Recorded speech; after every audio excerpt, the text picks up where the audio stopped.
दीदी ये वाला सवाल देखो ना, समझ नहीं आ रहा। कौन सा? ये वाला? अरे पगली, ये तो बहुत आसान है। देख, पहले इसे जोड़ना है और फिर इसमें से घटा देना है, सिंपल। अरे हाँ दीदी, तुमने तो कितनी आसानी से कर दिया और मैं कब से माथा मार रही थी। कई बार माथा मारने की जरूरत नहीं होती, बस नजरिया बदलने से बात बन जाती है। सही कहती हो दीदी। अच्छा ये बताओ, वो कॉलेज का फॉर्म भर दिया तुमने? नहीं, मैं नहीं भरूंगी उसे, मैंने तो कुछ और सोचा है। हैं? ऐसा क्या सोचा है, मुझे भी बताओ। मुझे यहाँ गांव में रहकर नहीं पढ़ना। अपने गांव के कॉलेज में ना तो मेरा मनपसंद कोर्स है और ना अच्छे टीचर्स। मुझे तो शहर जाकर पढ़ना है।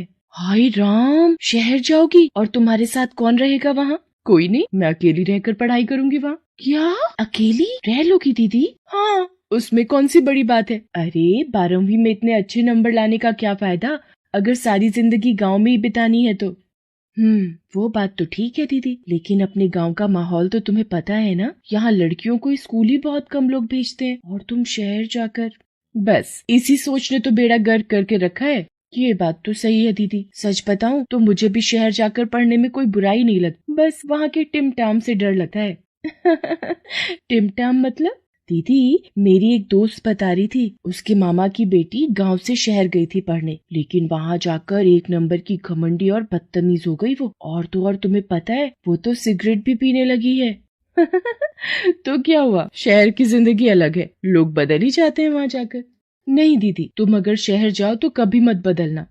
ऐसे कह रही है जैसे कल ही जा रही हूँ मैं। अभी तो बाबा को मनाना है, जो सबसे मुश्किल काम है। तुम फिक्र मत करो दीदी, हम दोनों मिलकर बाबा को मना ही लेंगे। सीमा और माला सगी बहनें थी। सीमा छोटी थी और माला बड़ी। दोनों ही पढ़ने में बहुत होशियार थी। माला ने हाल ही में बहुत अच्छे नंबरों से 12वीं की परीक्षा पास की थी और अब वो शहर जाकर बीकॉम की पढ़ाई करना चाहती थी। उसके पिता लालचंद के गांव में कई खेत थे। वो माला को पढ़ने के लिए शहर भेज सकते थे, लेकिन फिर भी उन्हें मनाना इतना आसान नहीं था।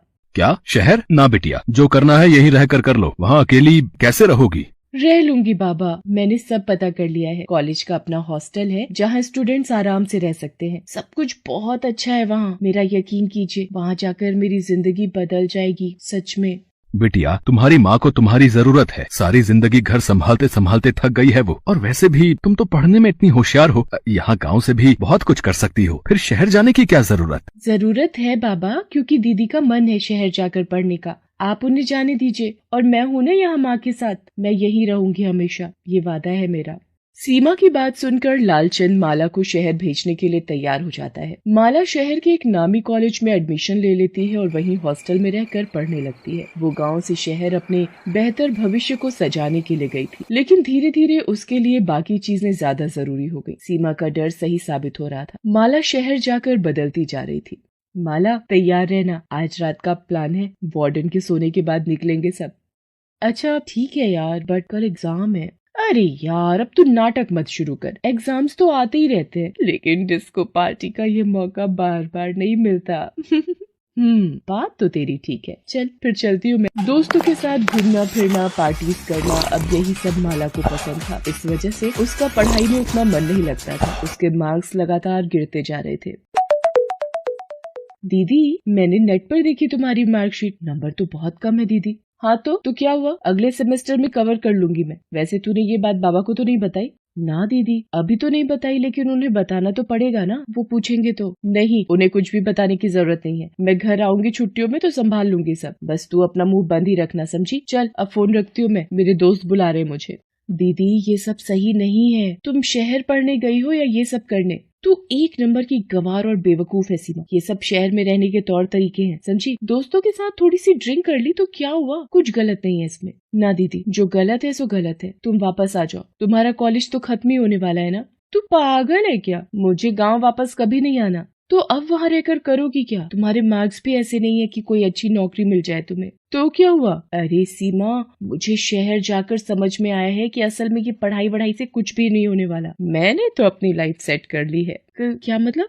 देख, मेरे कॉलेज में एक लड़का है राजीव, वो लट्टू है मुझ पर, उसके पापा बहुत बड़े आदमी हैं। बस अब राजीव से शादी करनी है मुझे तो। क्या दीदी, ये सोचकर तो नहीं गई थी तुम शहर? तुम्हें तो अपना करियर बनाना था ना। और वैसे भी बाबा इस शादी के लिए नहीं मानेंगे। नहीं मानेंगे तो ना माने, राजीव मुझसे हर हाल में शादी करने को तैयार है, समझी तू? और रही बात करियर की, तो एक अमीर खानदान में शादी हो जाए और क्या चाहिए। मैं तो कहती हूँ कि तू भी समझदारी से काम ले। गाँव में रहकर कुछ हासिल नहीं होगा तुझे। चल मेरे साथ शहर, लाइफ सेट हो जाएगी तेरी भी, बिल्कुल मेरी तरह। नहीं दीदी, तुम्हें ही मुबारक हो ये सब। मैं यही गाँव में ही खुश हूँ।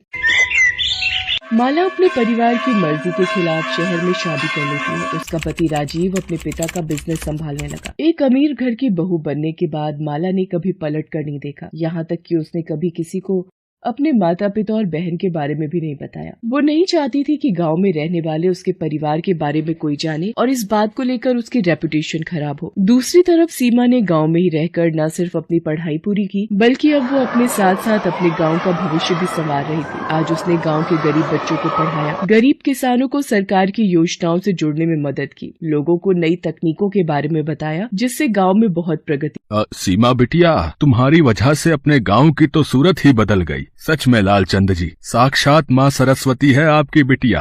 सीमा को आशीर्वाद देते हुए उसके पिता लालचंद की आंखों में नमी थी। सीमा समझ गई कि उसके पिता के मन में क्या चल रहा है। वो सीमा के लिए बहुत खुश थे, लेकिन साथ ही माला के बारे में सोचकर दुखी भी थे। सीमा को भी माला की बहुत याद आती थी, लेकिन वो खुद नहीं जानती थी कि माला कहाँ है और कैसी है। ऐसे ही वक्त गुजरता गया। सीमा ने अपनी पढ़ाई जारी रखी और अब वो कॉम्पिटिशन्स की तैयारी करने लगी। दूसरी तरफ माला की जिंदगी में भूचाल आया हुआ था। राजीव, इतना परेशान होने की जरूरत नहीं है, पैसों का इंतजाम हो ही जाएगा कहीं न कहीं से। कहाँ से हो जाएगा, कैसे हो जाएगा? मेरी कंपनी डूबने की कगार पर है और तुम्हें अभी झूठी तसल्ली देनी है। मेरा ही दिमाग खराब था जो तुमसे शादी करके अपनी जिंदगी बर्बाद कर ली मैंने। पापा की बात मान लेता तो आज ये दिन न देखना पड़ता मुझे।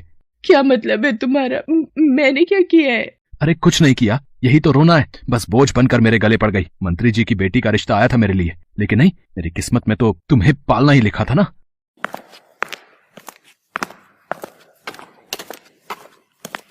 माला, जल्दी से तैयार हो जाओ, तुम्हें मेरे साथ चलना है। लेकिन कहाँ? मुझे पता चला है कि अपने बैंक में नई मैनेजर ने ज्वाइन किया है। लेडीज है तो तुम्हारे बात करने से ज्यादा फर्क पड़ेगा। तुम कैसे भी उन्हें मना लेना। अब सब तुम्हारे हाथों में है, कुछ भी करके लोन माफ होना चाहिए, समझी? राजीव और माला बैंक समझते हैं। बड़ी मुश्किल से उन्हें बैंक मैनेजर का अपॉइंटमेंट मिलता है। राजीव बात करने के लिए माला को अकेले भेजता है। माला जैसे ही बैंक मैनेजर को देखती है, उसकी आंखें खुली की खुली रह जाती हैं। सीमा, तू? बैंक की नई मैनेजर कोई और नहीं बल्कि माला की छोटी बहन सीमा थी। दोनों बहनें इतने सालों बाद एक दूसरे के सामने थीं, लेकिन अब सब कुछ बदल चुका था। सीमा पढ़ लिख कर बैंक मैनेजर बन चुकी थी और माला उसी बैंक की कर्जदार। सीमा ने फौरन अपनी कुर्सी से उठकर माला को गले से लगा लिया। माला की आंखों से आंसू बहने लगे, जिसके साथ उसका सारा घमंड भी बह गया। हालांकि वो चाहकर भी वो न कर सकी जो राजीव ने उससे करने को कहा था।